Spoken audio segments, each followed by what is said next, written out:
Le magazine de la 23e heure, alors qu'il est 21h. Synthèse sur le Grand Raid. Synthèse sur le Grand Raid. Heure après heure. C'est l'heure du mag. C'est l'heure du mag. Prudence Créole, assurément réunionnais.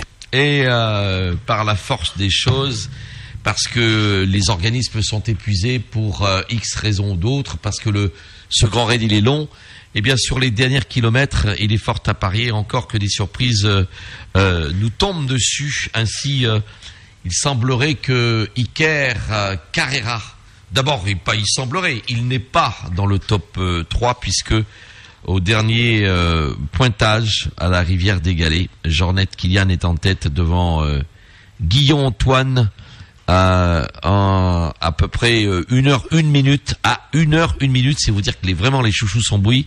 Et en troisième position, le jeune Arnaud à plus de 1h30, 1h35. Ça c'est pour les hommes.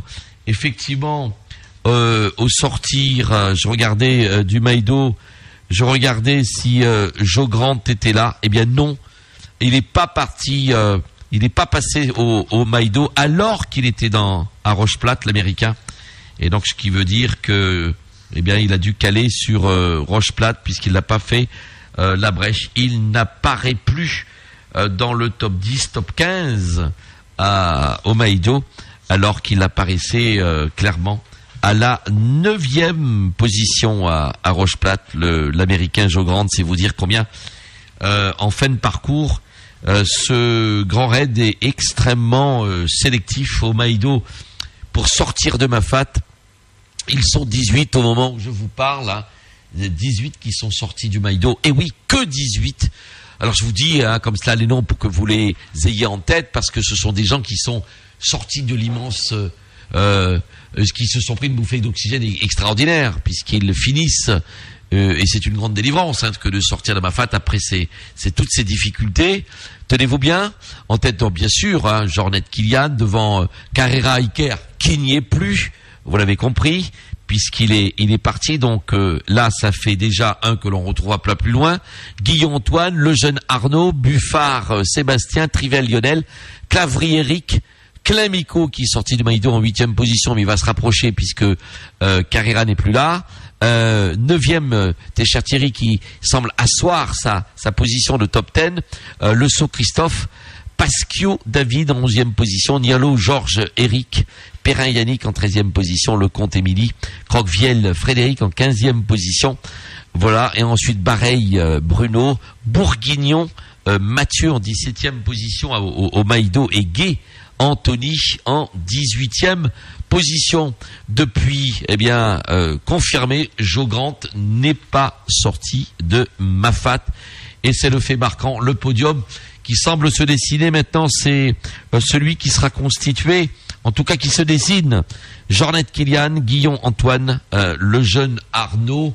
On va voir tout cela à la Grande Chaloupe si cela se fixe dans la montée vers Saint-Bernard. En tout cas, il semble que ce soit le schéma qui se dessine. S'agissant des féminines, vous l'avez entendu, le fait majeur, c'est que oui, Lecomte Émilie semble bien posséder son sujet, mais attention, c'est l'Espagnol Nerea Martinez qui a ravi la 2e place au général à Carineri. Cela s'est passé à Roche-Plate. Est-ce qu'elle saura maintenir cette avance, l'Espagnol? Nous suivrons cette affaire de très près. RER. 21h06, alors que Kilian Jornet entreprend la traversée du sentier des Anglais. Il se dirige vers la Grande Chaloupe, le Évariste Parnier également à la possession. Il est assuré de sa victoire, sauf s'il se casse une patte ou un tendon ou un aléa majeur attention, sur ce sentier piégeux des Anglais avec ces pavés qui sont parfois extrêmement piégeux. Eh bien, c'est lui qui devrait remporter sa 2e victoire dans le Grand Raid après celle de 2010. Allez, on fait une petite fiche météo qui restera d'actualité jusqu'à minuit. C'est la météo du chef prévisionniste, Monsieur Écornier, couvrant la période de 18h ce soir à 0h. Donc le ciel est nuageux sur tout le parcours, mais ce sont des nuages élevés. Les températures sont froides au Piton Maïdo, 4 à 8 degrés. Fraîches au col du Taibit, 6 à 8 degrés. Et à Sillaos, la température sera de l'ordre de 15 à 17 degrés.